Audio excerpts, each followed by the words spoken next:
जय श्री राधा रानी सरकार की, जय श्री कृष्ण भगवान की, जय अमल की एकादशी व्रत की। मंदिर शिव बंसी वाले महात्मा यूट्यूब चैनल की ओर से आज हम आपको फाल्गुन मास के शुक्ल पक्ष की आमल की एकादशी के व्रत की कथा को सुनाने जा रहे हैं।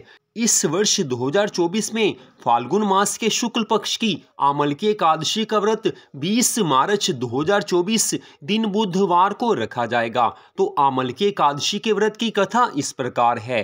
युधिष्ठिर जी भगवान श्री कृष्ण जी से कहने लगे हैं कि हे श्री कृष्ण, हे प्रभु, अब आप कृपा करके फाल्गुन मास के शुक्ल पक्ष की एकादशी का नाम और उसकी कथा सुनाने की कृपा कीजिए। भगवान श्री कृष्ण जी कहने लगे हैं कि हे महाभाग धर्मनंदन, सुनो, तुम्हें इस समय वह प्रसंग सुनाता हूँ जिसे राजा मानधाता के पूछने पर महात्मा वशिष्ठ ने कहा था। फाल्गुन मास के शुक्ल पक्ष की एकादशी का नाम आमल की एकादशी है। इसका पवित्र व्रत विष्णु लोक की प्राप्ति करवाने वाला है। मानधाता ने पूछा, हे ब्राह्मण, यह आमल की कब उत्पन्न हुई, मुझे बताइए। वशिष्ठ जी महाराज कहने लगे हैं कि हे महाभाग, सुनो, पृथ्वी पर आमलकी की उत्पत्ति किस प्रकार हुई यह बताता हूँ। आमलकी महान वृक्ष है जो सब पापों का नाश करने वाला है। भगवान विष्णु के थूकने पर उनके मुख से चंद्रमा के समान कांतिमान एक बिंदु प्रकट हुआ। वह बिंदु पृथ्वी पर गिरा। उसी से आमलकी अर्थात आंवले का महान वृक्ष उत्पन्न हुआ। यह सभी वृक्षों का आदिभूत कहलाता है। इसी समय समस्त प्रजा की सृष्टि करने के लिए भगवान ने ब्रह्मा जी को उत्पन्न किया। उन्हीं से इन प्रजाओं की सृष्टि हुई। देवता, दानव, गंधर्व, यक्ष, राक्षस, नाग तथा निर्मल अंतःकरण वाले महर्षियों को ब्रह्मा जी ने जन्म दिया। उनमें से देवता और ऋषि उस स्थान पर आए जहां श्री विष्णु प्रिया आमलकी का वृक्ष था। महाभाग, उसे देखकर देवताओं को बड़ा विस्मय हुआ।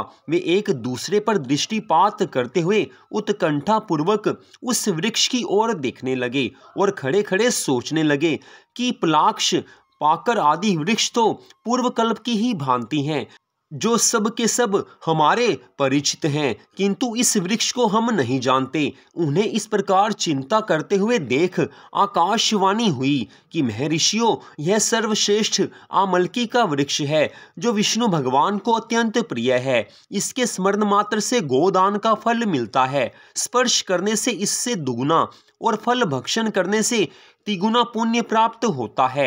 इसलिए सदा प्रयत्न पूर्वक आमलकी का सेवन करना चाहिए। यह सब पापों को हरने वाला वैष्णव वृक्ष बताया गया है। इसके मूल में विष्णु, उसके ऊपर ब्रह्मा, स्कंध में परमेश्वर भगवान रुद्र, शाखाओं में मुनि, टहनियों में देवता, पत्तों में वसु, फूलों में मरुदग्न तथा फलों में समस्त प्रजापति वास करते हैं। आमलकी सर्वदेवमयी बताई गई है। अतः विष्णु भक्त पुरुषों के लिए यह परम पूज्य है। ऋषि बोले, अव्यक्त स्वरूप से बोलने वाले महापुरुष, हम लोग आपको क्या समझें? आप कौन हैं? देवता हैं या कोई और हैं? हमें ठीक ठीक बताइए। आकाशवाणी हुई, जो संपूर्ण भूतों के कर्ता और समस्त भुवनों के श्रेष्ठा हैं, जिन्हें विद्वान पुरुष भी कठिनता से देख पाते हैं, वही सनातन विष्णु मैं हूँ। देवाधिदेव भगवान विष्णु का कथन सुनकर उन ब्रह्म कुमार महर्षियों के नेत्र आश्चर्य से चकित हो उठे। उन्हें बड़ा विस्मय हुआ। वे आदि अंत रहित भगवान की स्तुति करने लगे हैं। संपूर्ण भूतों के आत्मभूत आत्मा और परमात्मा को नमस्कार है। अपनी महिमा से कभी च्युत न होने वाले अच्युत को नित्य प्रणाम है। अंत रहित परमेश्वर को बारंबार प्रणाम है। दामोदर, कवि, सर्वज्ञ और यज्ञेश्वर को बारंबार नमस्कार है। हे मायापते, आपको प्रणाम है। आप विश्व के स्वामी हैं। आपको बारंबार नमस्कार है। ऋषियों के इस प्रकार स्तुति करने पर श्री हरि विष्णु भगवान जी संतुष्ट हुए हैं और कहने लगे हैं कि हे महर्षियों, तुम्हें कौन सा अभीष्ट वरदान दूं? ऋषि बोले, भगवान, यदि आप संतुष्ट हैं तो हम लोगों के हित के लिए कोई ऐसा व्रत बतलाइए जो स्वर्ग और मोक्ष रूपी फल प्रदान करने वाला हो। श्री विष्णु भगवान जी कहने लगे हैं कि हे महर्षियों, फाल्गुन मास के शुक्ल पक्ष में यदि पुष्य नक्षत्र से युक्त द्वादशी हो तो वह महान पुण्य देने वाली और बड़े बड़े पापों का नाश करने वाली होती है। हे द्विजवरो, उसमें जो विशेष कर्तव्य हैं उसको सुनो। आमलकी एकादशी में आंवले के वृक्ष के पास जाकर वहां रात्रि में जागरण करना चाहिए। इससे मनुष्य सब पापों से छूट जाता है और उसे सहस्त्र गोदानों का फल मिल जाता है। हे विप्रगण, यह व्रतों में उत्तम व्रत है जिसे मैंने तुम लोगों को बताया है।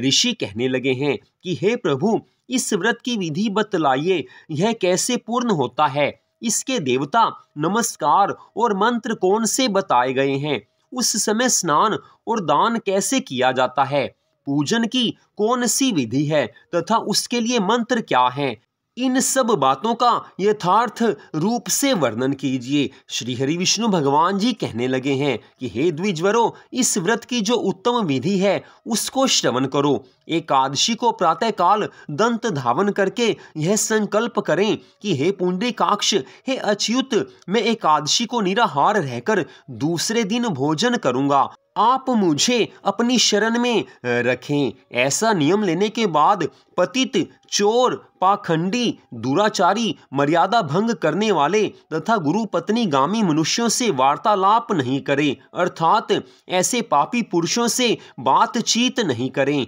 अपने मन को वश में रखते हुए नदी में, पोखरे में, कुएं पर अथवा घर में ही स्नान करें। स्नान के पहले शरीर में मिट्टी लगाएं। इस प्रकार प्रार्थना करें कि हे वसुंधरे, तुम्हारे ऊपर अश्व और रथ चला करते हैं तथा वामन अवतार के समय भगवान विष्णु ने भी तुम्हें अपने पैरों से नापा था। हे मृतिके, मैंने करोड़ों जन्मों में जो पाप किए हैं, मेरे उन सब पापों को हर लो। इस प्रकार शरीर में मिट्टी लगाते समय प्रार्थना करें। तत्पश्चात स्नान करने से पहले प्रार्थना करें कि हे जल की अधिष्ठात्री देवी मात, तुम संपूर्ण भूतों के लिए जीवन हो, वही जीवन जो स्वेदज और उद्भिज जाति के जीवों का भी रक्षक है। तुम रसों की स्वामिनी हो, तुम्हें नमस्कार है। आज मैं संपूर्ण तीर्थों, कुंडों, झरनों, नदियों और देव संबंधी सरोवरों में स्नान कर चुका। मेरा यह स्नान उक्त सभी स्नानों का फल देने वाला हो। तत्पश्चात श्रद्धा भावना से स्नान करे। विद्वान पुरुष को चाहिए कि वह परशुराम जी की सोने की प्रतिमा बनवाए। प्रतिमा अपनी शक्ति और धन के अनुसार एक या आधे माशे स्वर्ण की होनी चाहिए। स्नान करने के पश्चात घर आकर पूजा और हवन करे। इसके बाद सब प्रकार की सामग्री लेकर आंवले के वृक्ष के पास जाए। वहां वृक्ष के चारों ओर की जमीन झाड़ बुहार लीप पोत कर शुद्ध करे।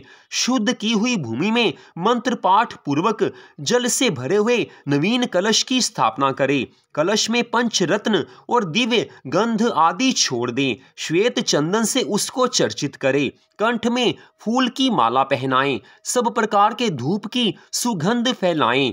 जलते हुए दीपकों की श्रेणी सजा कर रखें। तात्पर्य यह है कि सब ओर से सुंदर और मनोहर दृश्य उपस्थित करें। पूजा के लिए नवीन छाता, जूता और वस्त्र भी मंगवा कर रखें। कलश के ऊपर एक पात्र रखकर उसे दिव्य लाजों अर्थात खीलों से भर दें।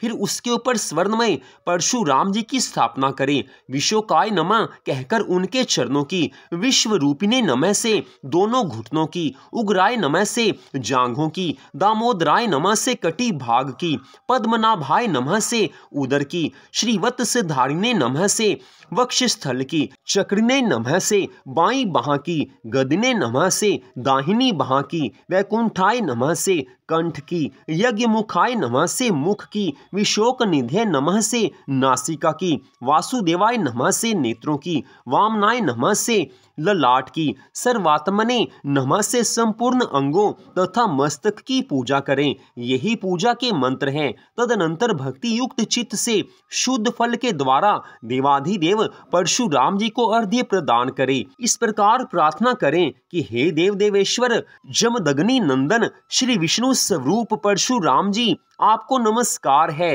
नमस्कार है। आंवले के फल के साथ दिया हुआ मेरा यह अर्घ्य ग्रहण कीजिए। तदनंतर भक्ति युक्त चित्त से जागरण करे। नृत्य, संगीत, वाद्य, धार्मिक उपाख्यान तथा श्री विष्णु भगवान संबंधिनी कथा वार्ता आदि के द्वारा वह रात्रि व्यतीत करे।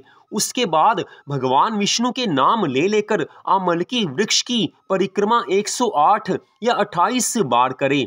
फिर सवेरा होने पर श्री हरि भगवान जी की आरती करें। ब्राह्मण की पूजा करके वहां की सब सामग्री उसे निवेदन कर दें।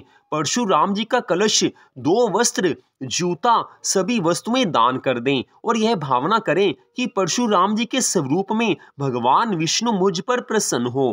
तत्पश्चात आमलकी वृक्ष का स्पर्श करके उसकी प्रदक्षिणा करें और स्नान करने के बाद विधि पूर्वक ब्राह्मणों को भोजन करवाएं। तदनंतर अपने परिवार के सब कुटुंबियों के साथ बैठकर स्वयं भी भोजन करें। ऐसा करने से जो पुण्य होता है वह सब बतलाता हूँ, सुनो। संपूर्ण तीर्थों के सेवन से जो पुण्य प्राप्त होता है तथा सब प्रकार के दान देने से जो फल प्राप्त होता है वह सब उपयुक्त विधि के पालन से सुलभ हो जाता है।